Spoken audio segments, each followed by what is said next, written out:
According to a WHO report, a woman is diagnosed with breast cancer every 4 minutes. In fact, breast cancer is now the most common cancer among Indian women. Despite these numbers, awareness and early detection remain worryingly low. That leads to late diagnosis in more than half the cases. Hi, I'm Preeti, and today on this podcast, we are going to talk about everything every girl and a woman should know about breast cancer.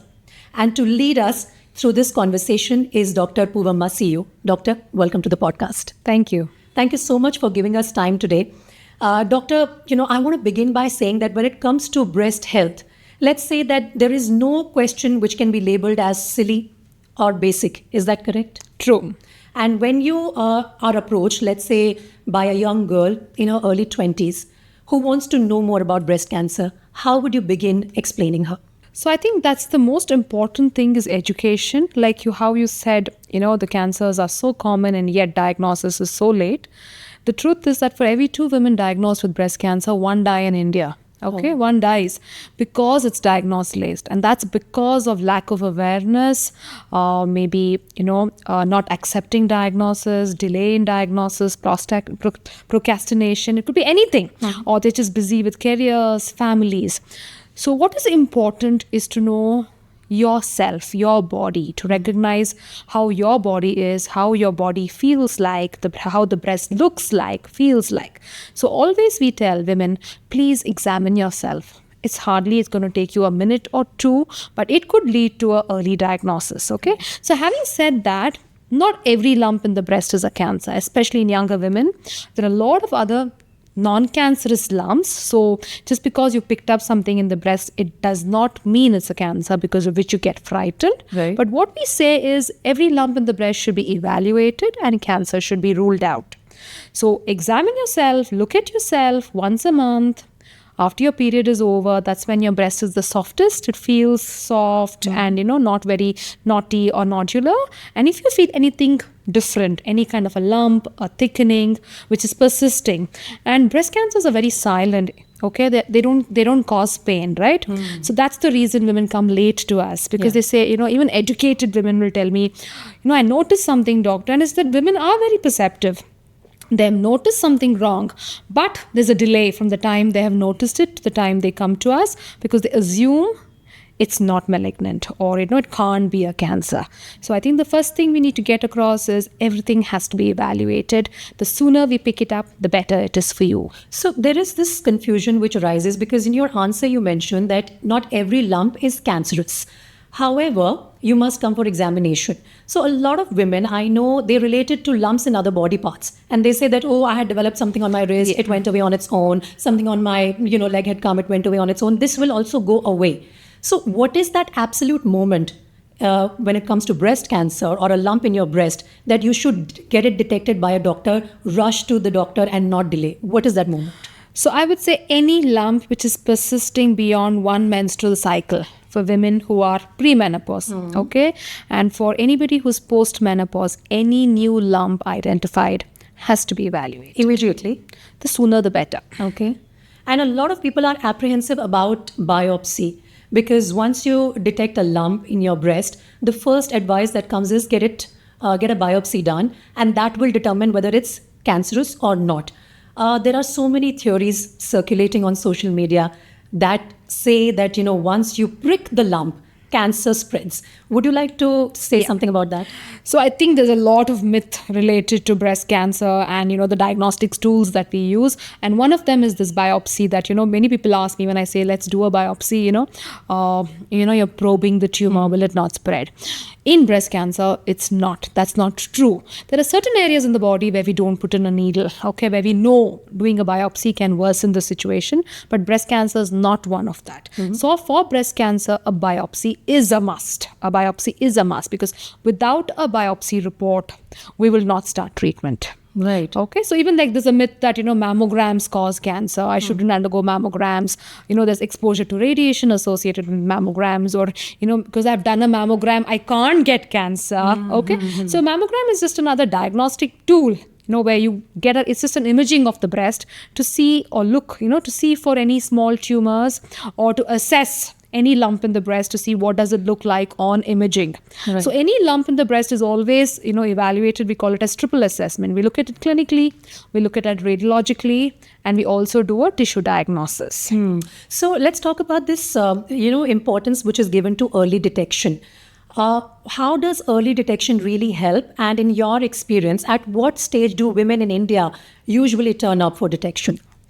So in India, a lot of our cancers are stage 3 and stage 4.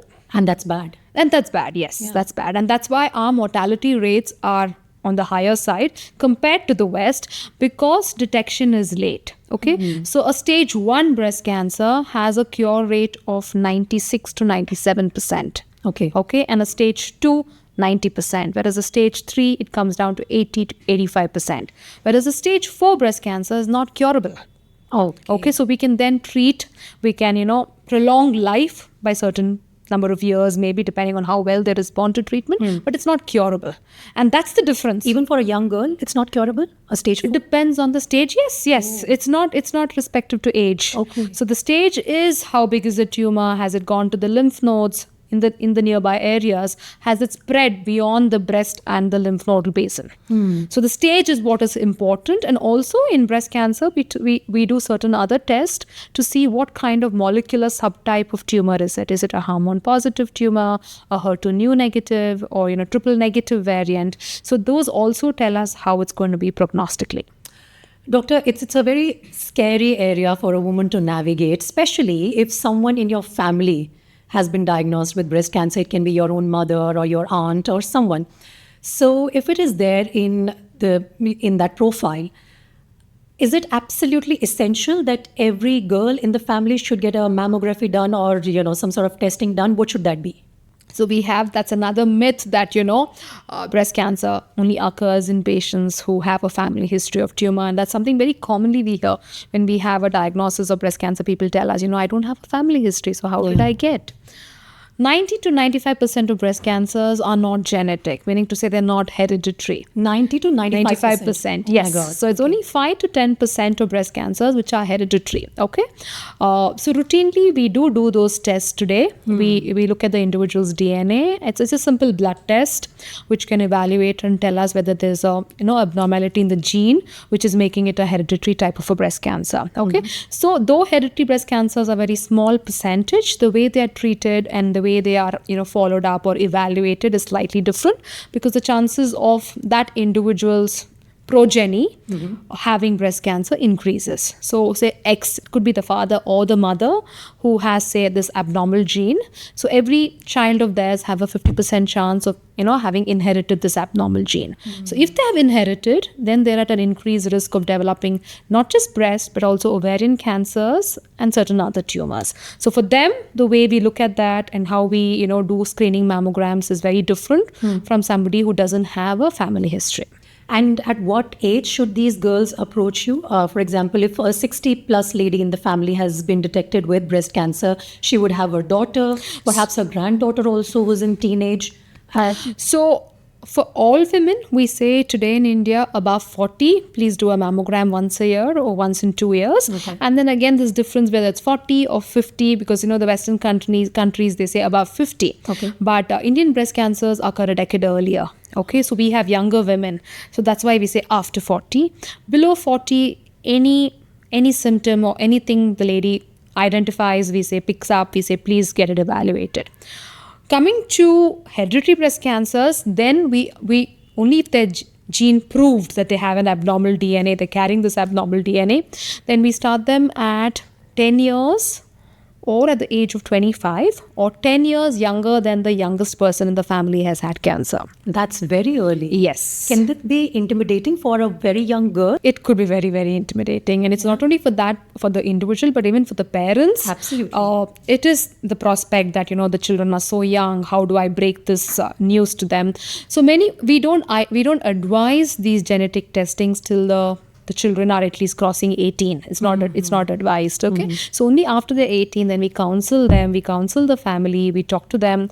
Do they want to do it now or they don't want to do it now? They just want to keep them, be screened more often. So we screen them at 6 monthly intervals than a year interval. Okay, so it's always a conversation between the family, what they want, how they wanted to go about doing it. So, doctor, you mentioned something very interesting, and that is that Indian women have 10 years less as compared to, some other countries where 50 plus is the usual time when diagnosis happen. Why does it happen with Indian women at that age? Why do we have this 10-year gap less in comparison to others? The real reason for that is really unknown. Okay, so we just have this from the data that's available to us from the cancer registries, that Indian women are a decade younger at diagnosis. So nearly 40 to 50% of breast cancer in India occur in women less than 50 years of age. Okay, so that's one of the reasons we keep talking about this, because a lot of young women keep assuming that it can't be cancer only because of age, right? So I'm young, it can't be tumor. But nearly 4% of breast cancer women are in their 20s, 16% in their 30s, 24% in their 40s. So if you look at that, nearly about a half a chunk of the women are less than 50. Yes. So that's why we keep talking about that, because we don't want women to think that this can't be cancer. You can take it for granted. And many a times we are falsely reassured sometimes by our own family, right? Family, friends. I mean, those are the people you talk to. It can't be. It's just your menstrual cycles. It can't be anything else.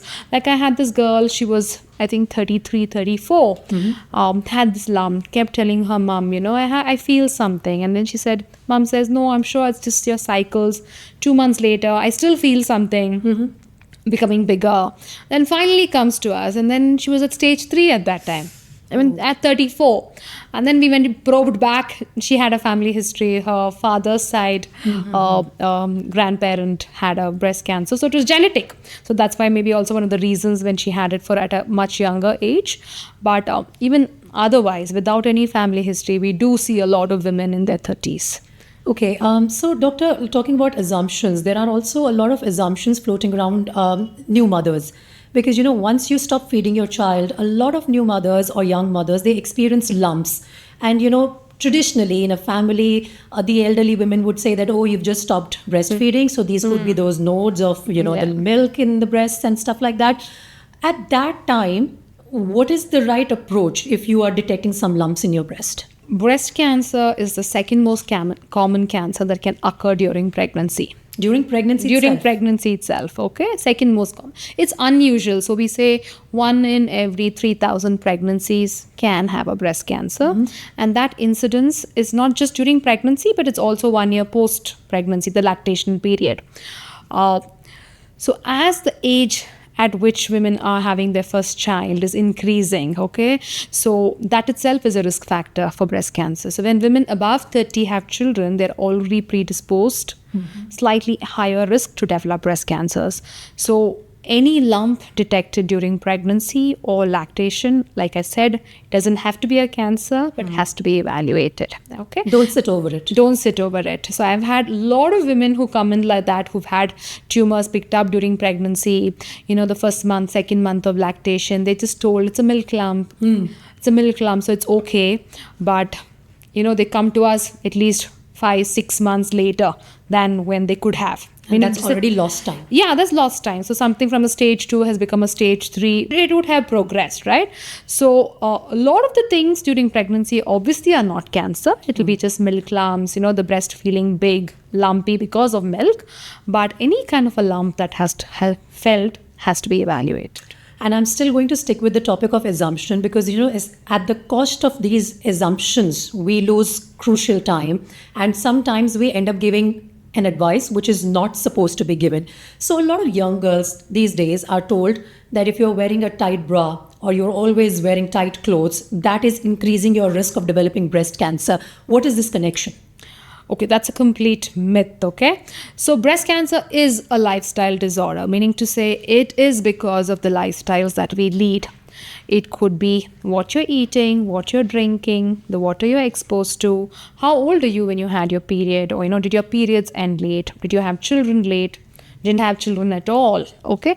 Or obesity, lack of physical activity, smoking, alcohol. All of these can cause breast cancer, but not the garments you wear, okay? So there's really no correlation between maybe dark underclothes, underwired clothes, tight clothes, deodorants, perspirants. No, none of them have been implicated for breast cancer.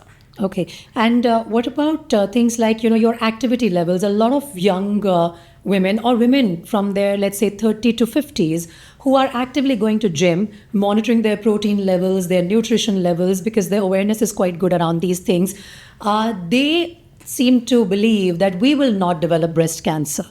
How are all these things connected to obesity, your fitness levels, your activity levels, your diet? What role does that play?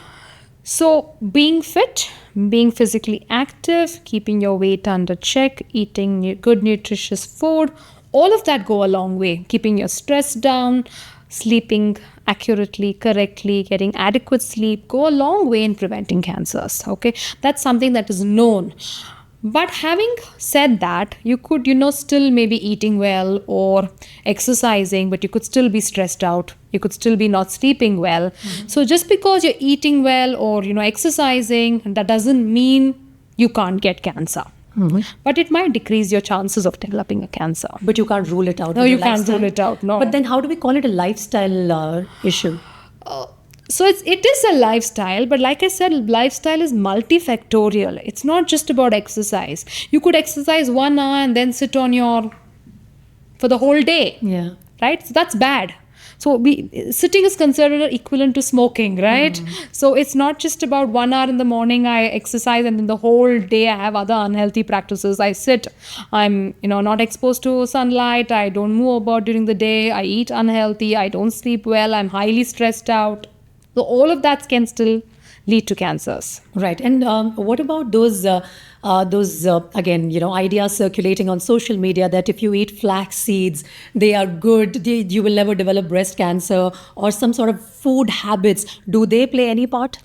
So I think food plays a big role, okay? So what you eat definitely plays a big role, but you cannot take it one point at that particular time.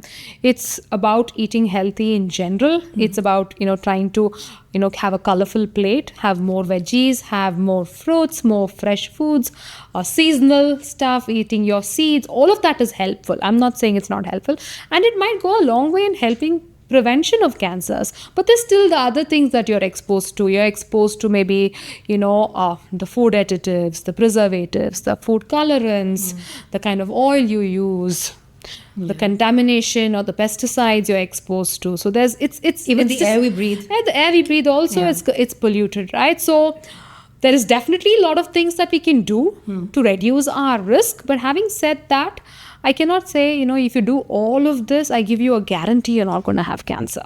Doctor, I want to now talk about a very important facet here, and that's self-checks and screening. A lot of women, including me, we don't know what is the most appropriate way to examine our own breasts. And we need you to, give us a step-by-step guide really on how to do this at home and how often should this be done. So self-breast awareness, we call it as breast awareness, okay, is very important, I think, because you know your body. So what we advise is once a month, okay? Ideally, once your period is over, so you say your period starts today, that's considered day 1. So ideally, say day 7 to day 10, when your period is over, that's when the breast is at its softest, okay? So you typically stand in front of the mirror, put your hands up, look at yourself, see for any obvious, asymmetries, or meaning they don't look the same. The breast, is it looking one bigger, one smaller? How do the nipples look? Do they look flattened? Do they look pulled inwards? Do you see any kind of an obvious lump in the breast? You look at yourself first. After that, you lie down. And you put one hand up, and with the opposite hand, the opposite breast. If this is the breast, you use the flat surface of your fingers and gently press downwards. Start from the nipple and gently press downwards in either you go in a circular motion or you go radially, okay? And just gently feel yourself, okay? Don't hold the breast like this, people come to us, they've held the breast like this between fingers, and normal breast will feel like a lump and they get scared, okay? So gently, push your fingers down with pressure and feel. So you learn how your breast feels like, okay? So doing that at a regular basis can help you to identify smaller changes in the breast. And at what age should this start? Ideally, no age. I would say above 30 at least. But younger than that, Even them, there's no harm in being aware of your own body, right? So maybe even 20, you could start it. and what's the right age to start with your mammograms and clinical, screenings? So typically in India, we say above 40, you go for a mammogram at least once a year or once in 2 years. Okay. But for women less than 40, we say even if you could do a sonomammogram, 30 to 40, I started telling people just go for a ultrasound of the breast. Okay. So we don't do a mammogram for younger women because they tend to have very lot of breast tissue, because of which mammograms are not accurate in picking up tumors. So less than 40, we say start with ultrasound of the breast, and then if required, we will do a mammo. But above 40, it will be an X-ray mammo and an ultrasound of the breast. As far as mammogram is concerned, there are a lot of ideas circulating around it, especially for those women who feel shy, they feel awkward, they have some sort of fear that this is going to be painful. What advice would you give to them? What sort of breast exam should they go for? And is mammogram painful? Some women do complain that mammogram is painful because in a mammogram, the breast is squeezed between two plates, okay? Two screens. It's two glass plates and the breast is compressed, and then the radiation goes through, X-rays go through to take an image, okay? So I would say it's uncomfortable, okay? And the duration for which it lasts is few seconds to less than a minute. Will it last after the examination? No, usually not. So I would say it's once a year. You're uncomfortable for maybe a few seconds to a minute or two. But if that could identify a cancer even before you could feel it, and or say a stage 1 cancer is detected, when you look at the pros and cons, the benefits from doing it outweigh the risks or the pain, I would say. A few seconds of pain can rule away an entire year perhaps of treatment. Yes. Right. I think that's a very important point. But what about those who find it embarrassing and awkward? So this is usually done on one-to-one basis with one technician there, and usually there'll be a lady technician. So that there's a screen there, so it's not that, they're asked to strip down in front of so many people. There is a lot of amount of sensitivity to the test. There's usually one person, they give them the time to change and keep them covered most of the time. So I think it's not that very.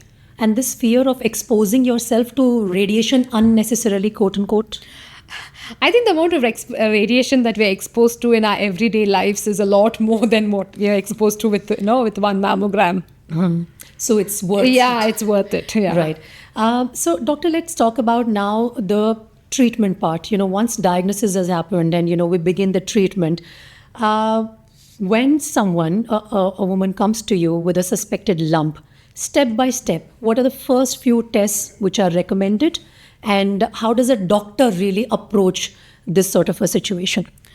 So we always start with the clinical breast examination. So every single patient is examined by us, is examined by the doctor. And should they straight away go to an oncologist or a gynecologist, especially a woman who has detected it? So ideally, it's the oncologist, but many a times they go to the gynecologist because they've had a long relationship with them. They've met them for certain other things, but whoever. Ultimately, it will come to us, to the oncologist, okay? So the first thing we always do is a clinical breast examination, followed, then we look at what the clinical science is telling us. We always do a mammogram and an ultrasound of the breast. Again, correlate clinical findings with mammogram and ultrasound findings. And if it's suspicious, then we do a biopsy.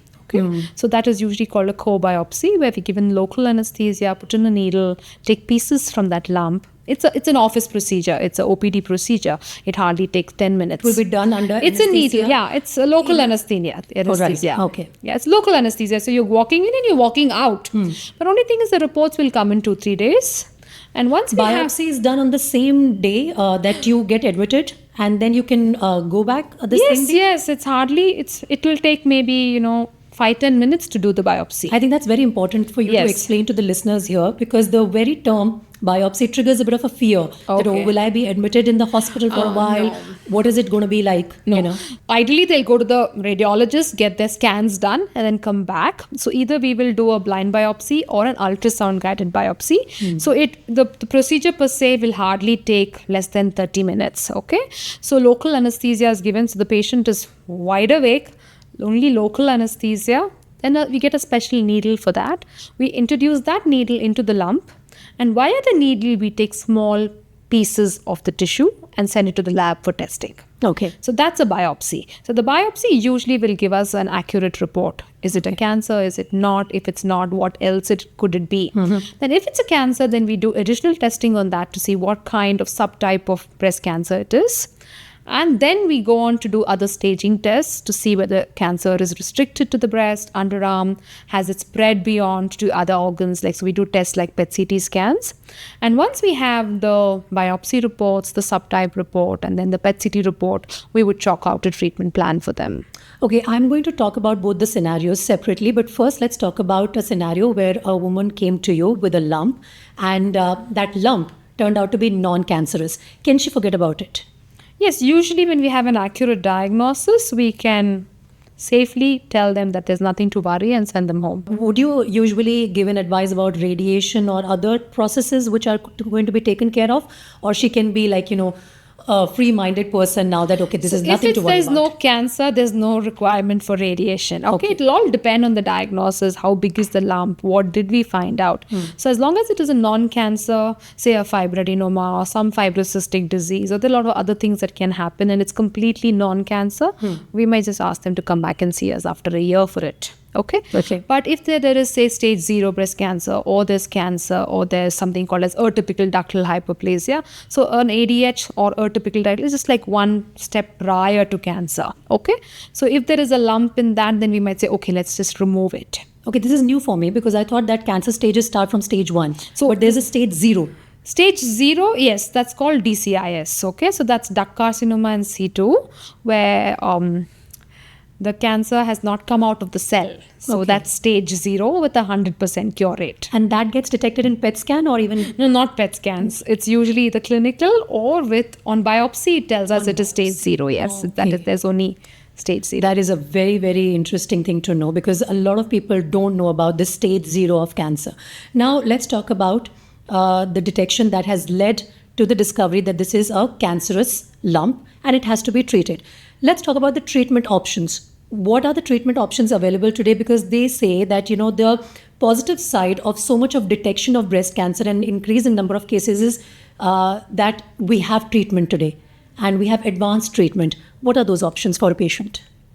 So as long as the cancer is curable, that is stage 1, stage 2, stage 3, the treatment is usually multidisciplinary. Okay, so we have a surgical component to that. We might have chemotherapy, we might have radiation therapy, and we might have newer treatments like hormone therapy, targeted therapy, immunotherapy. Okay, so are we going to start with surgery or are we going to start with chemo will depend on the kind of tumor, the stage of the tumor, and the age of the patient.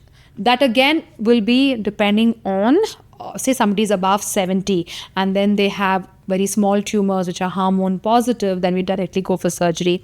If they have a triple negative variant of a breast cancer or a HER2 new positive variant of breast cancer, or the cancer has spread from the breast to the underarm lymph nodes, okay, then we would start with chemotherapy. So there are a lot of different ways we plan the treatment, and that's why many a times we tell patients, please don't go home and discuss with your distant relative, friend, somebody else's Masi had something, and then they come and tell me, they had only surgery, somebody else had only chemotherapy, or somebody else had only tablets. Why is there so much of variation? So we have to personalize the treatment to that individual. What kind of tumor do they have? At what stage are they? How old are they?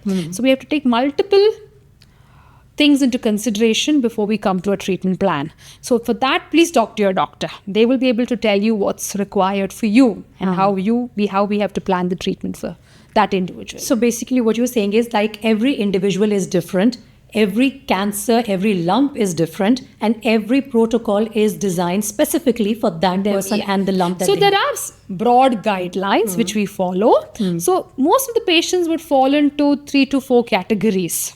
Okay. Yes, it's not that every person's treatment is different, but there are 3 to 4 categories that they would fall into. So, doctor, like you said that, once somebody is going through that process, that a cancerous tumor has been detected, they will definitely go back home and speak about it. They will talk amongst themselves, look at the options that are available on the table in terms of the specialists and how others dealt with it. There are also home remedies, Ayurvedic remedies that people fall back on. How successful those alternative cures are. When it comes to cancer, and I think breast cancer, I always, I think this is something we often get asked, okay? Tell my patients, please complete your allopathic treatment, and then you want to try any home remedy, anything else, please try it. But that will not be the first line of treatment, okay? Because we have seen enough patients who have defaulted from us, meaning got diagnosed, then went back and then tried all these alternate types of therapies and then come back with advanced stages. Okay, there are some small percentage who are very happy with these, because in breast cancer also there's one variety which can be very slow growing. Okay, so then they feel these treatments are working for them, but they definitely come back. They come back. So please complete your allopathic treatment. We can still give you, like I told you, cure rates, and then you could try any kind of home remedy. But I think definitely the home remedies, or your good food, good diet, good healthy eating will help it to prevent a relapse. Okay, so let's now move to another very important topic, and that is life during treatment and after treatment. How does this affect a person's life who's undergoing the treatment? Because we've seen those horrific images of a person going through chemotherapy, losing all her hair, the entire glow on the face. They have weight loss, massive weight loss, the zeal to work, even get up from the bed. The diet goes for a toss. There are a lot of side effects as well. What is life like for a person undergoing treatment? The most important thing, I think, is to continue with normal life, not to make dramatic changes. But is it possible to It is definitely possible. It's not that it's not possible. Yes, chemotherapy is difficult. It definitely has its side effects. And I think every individual responds differently. The amount of side effects again vary. There are some people other than the cosmetic side effects, they're completely hale and hearty. They don't have anything else. But there are some who really struggle with chemotherapy. They have nausea, they have that vomiting sensation, they have that, bitter taste. Also, diet is very common during chemotherapy. Or because they have a little bitter taste, right? Because of which they don't feel like eating. Then some feel very tired, lethargic. Having said that, I have had patients who have gone trekking during chemotherapy, really? Youngsters, yes. Wow. And some who tell me that, everything has been completely okay. So the entire spectrum we see, from people who've just had the cosmetic side effects to the people who, every cycle is difficult. Every cycle they have loose motions, they don't feel well, they feel tired. So very difficult to generalize and say it will be like this. Everybody responds differently. But what we can tell is that this is temporary. All of this is going to go back to normal once you finish. You have to give it a little time, but you will be back to normal. And I think knowing that is important. There is light at the end of the tunnel. Absolutely. And that sort of hope is something that you doctors are giving to a lot of patients who've shown the courage to come forward, report their lumps or, the issues with them and get the treatment plan. But when we talk about, you should have a normal life. In a normal life, if somebody was highly active, wouldn't it be advised to them to take it slow? Rest is equally important. How do they balance it? Some jobs are also very rigorous. Can they continue to do it? So I think what you pointed out is very true. So every time I tell my patients, please take it one day at a time. I do not know how you will be during the first cycle or the second cycle or the third cycle. Please keep your support system in place. Keep your employers or, your co-workers in the loop, so that the days you don't feel well, you can reach out and, take a day off or take few days off, have lesser work, try to do it some other time, compensate. So it really differs. Like there are some professions which are very, very demanding, and people tell me that, we can't do it because we're on the floor somewhere, we're, behind with children, I can't stand the whole day. So it is a personal decision. But predominantly women continue to do their normal work. They might take 2-3 days off during a cycle, but they go back to doing their normal routine activities. So, doctor, let's also quickly tell the listener about the cosmetic side effects of chemotherapy that we were discussing. In today's advanced treatment, also, does it always lead to hair loss? And are there any other methods that can prevent it? So certain drugs that are used for breast cancer do cause hair loss. Okay, not all of the drugs, but certain of the drugs which have a good way of bringing the cancer down still causes that. We can try to keep that maybe to a lesser effect by using something called as a cooling cap, which can be worn during chemotherapy to prevent hair loss. But that again is not 100% effective. Okay, but so hair loss is there, but it's a temporary phenomena. So the day you finish your chemotherapy, 1 month later, hair will start to grow back, and you will come back to your normal. You'll get your normal hair back again. So, doctor, we're talking about the cosmetic side effects of it, and you're trying to give hope to every patient out there that these side effects are only temporary. The biggest fear is the removal of breasts. When is that recommended, and how does that affect the life of a patient? So we can easily save the breast. Okay, so we won't run a campaign saying save the breast. So when tumors are small compared to breast size, when they're picked up early, we can easily save the breast, give them a cosmetically pleasing, normal looking, maybe even better looking breast. Okay, because we use a lot of plastic surgery techniques when we remove breast cancer to save and preserve the breast. Okay. Having said that, a small number of women may require mastectomy. That means complete removal. When tumors are very big, that means advanced stage. Or there's involvement of skin on the breast, again, advanced stage. Sometimes multiple tumors in the breast, again, which warrant a mastectomy or complete removal. But for those individuals, we offer them immediate breast reconstruction. So at the time of surgery, which is being done for removal of the tumor, we can do immediate breast reconstruction and give them, they wake up with the breast there. Okay. That can be done and routinely done and offered to patients. Okay. So breast cancer doesn't mean mastectomy. And and sometimes people think, breast is a very redundant organ, you've done with your breastfeeding. So why keep it? Remove it. It doesn't work that way. Only a woman can understand that. Only a woman can understand that. And I've seen even sometimes women, old women in their 70s, 80s who tell me, no, I want to preserve my breast. I don't want to have this in my fag end of my life, where I have lost one breast, the way I dress has to change. My confidence is going to go down. And I think we have to listen to them. And that's possible.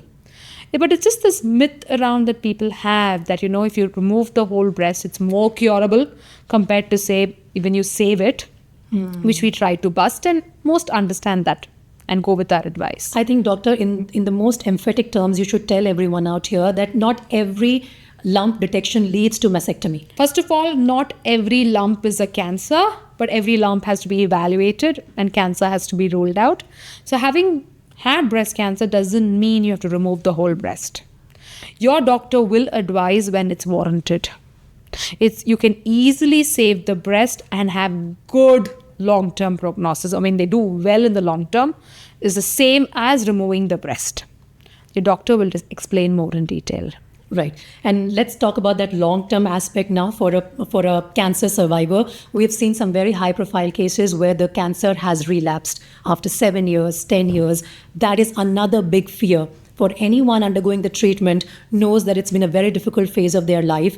To think of it coming back in your life after a certain gap, that, sends shivers down the spine. Relapse, how often does it happen in your experience, and how can you rule it out if it's possible? So with a cancer diagnosis, no doctor is going to tell you that, I give you 100% guarantee that this is cured, okay, for a breast cancer. Or maybe a stage 0 breast cancer, I can say, yes, your chances of cure or this not coming back is less than 1%, okay. Stage 1, 97% chances is not going to come back. And like I said, stage 2, 90, stage 3, 80 to 85, and stage 4, 25. So a cancer can relapse. Having said that, the question I often ask my patients, they come and ask me, doctor, I've completed treatment. What do I worry about? Should I worry? So my answer to that is, no one can predict the future. I mean, I don't know whether I'm going to go back home today. Does somebody with hypertension keep worrying that, am I going to have a heart attack? Am I going to get a stroke? Why is that stigma that is attached to cancer so much that people worry about relapse? So true. If it has to happen, it will happen.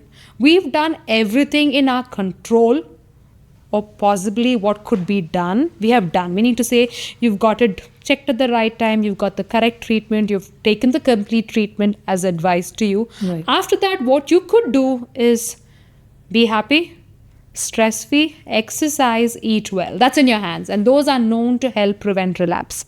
Exercise, eating healthy, eating clean can help prevent relapse. After that, it's really not in your hands. Let's not worry about it. Let's live one day at a time and live happy. That's a fabulous advice. Again, talking about the normalcy that one aspires to have even during the treatment or after that, especially, if there are any young married women listening to this, they are very, very worried about the physical and the emotional toll this is going to cause in their relationship. What about the intimacy issues in terms of their post-treatment life? Anything that affects it? Absolutely not, actually. It's just that I think when you're going through treatment, a lot of women do tell me that they don't have the drive, or they don't feel up to it because they're feeling nauseous or tired, or things like that. But there is absolutely no contraindication that you cannot be intimate with your partner. There is nothing stopping you. It's just the individual's decision. That's it. And that constant feeling of being tired, that's also temporary, perhaps Yes. some time that will also pass. Yes, it is not that you're going to be tired the entire 6 months or 7 months. There might be few days in the month when you're not up to it or don't feel like it. But I think it's also the cosmetic side effects which play on the women's psyche, and they don't feel comfortable maybe. It's just purely nothing else. There's just no other taboo attached that you can't be intimate. It's not that you're going to transfer your cancer to your partner. We do get asked questions like that, but that's completely okay. But that's where the role of a supportive partner comes into play? Yes, I think a supportive partner plays a huge role. When you have somebody supportive, it really helps you get through the journey better. Doctor, at this point in time, let's also talk about another myth. I don't know whether it's myth or not, but another factor which is getting associated with developing the risk of breast cancer is the use of birth control pills. Are these two things related? What is your advice to young girls? So there have been a lot of studies about birth control pills and breast cancer, and there is no conclusive data to tell us that, having OCPs increases the risk for breast cancer. So I would say it's safe to use OCPs. Actually, OCPs are known to reduce risk for ovarian cancer. But with breast cancer, the data is very vague. There's no pro or against, and I would say it's safe to use OCPs. Okay. So from a specialist point of view, for all the listeners right now who are watching this podcast, if every woman listening to this podcast should do today itself, what would your advice be? What should they do? I would say look at your mother, talk to your mother, talk to your aunt, talk to your grandmother, or it could be your sister. Ask them have they examined themselves. Okay, because breast cancer is very, very silent. These lumps do not pain, because of which it's not picked up. So a gentle reminder that, feel yourself, examine yourself, know your body, get yourself checked, because this is something that can be cured if detected early. Let's not waste time once you've noticed something is there, saying, it's going to go away, by not facing up to it. The day you face up to good health is when you're going to live better, I think. What a fantastic advice, doctor. On that note, let's do a quick fire myth busting round. I'm going to just put some questions to you. You have to answer in true or false. So the first question is, if it doesn't hurt, it can't be cancer. False. Only women above 50 need to worry about breast cancer. False. If I exercise and eat clean, I will never get breast cancer. False. Biopsy or mammograms can spread cancer. No. Men can't get breast cancer. Again, false. Now, please explain that. So, men have breast tissue too, okay, though it's small in size. So 1% of men can develop breast cancers. Usually it's the elderly. Maybe increased alcohol intake, okay, can increase risk for breast cancers. There's a small percentage of breast cancers which are hereditary in men. So the BRCA2 gene, when it's mutated, increases risk for breast cancer in men. Again, a very small percentage. So especially if you have a male with breast cancer, we always say, rule out. Could this be hereditary? Could this be genetic? But yes, males do get breast cancer. The treatment is same. The stages are the same. It's treated the same way, and the prognosis or the long-term outcomes remain the same as in women. Dr. Poovamma, it was such a pleasure to have you sit with me and explain all these aspects of breast cancer, the treatment and the myths around it. Thank you so much for answering everything with, such clarity and compassion. Thank you. My pleasure. And let's now talk about every woman who's listening to this podcast. Please listen to your body. Your body speaks. The doctor has emphasized on this point plenty of times. Please do pay attention to this. Check yourself, talk about this openly. Don't feel shy or awkward about these issues, because the more you seek answers about questions about your own body, the more likely it is that you will get the answers and get them at the right time. Thank you so much for tuning in, and we will see you next time with another episode.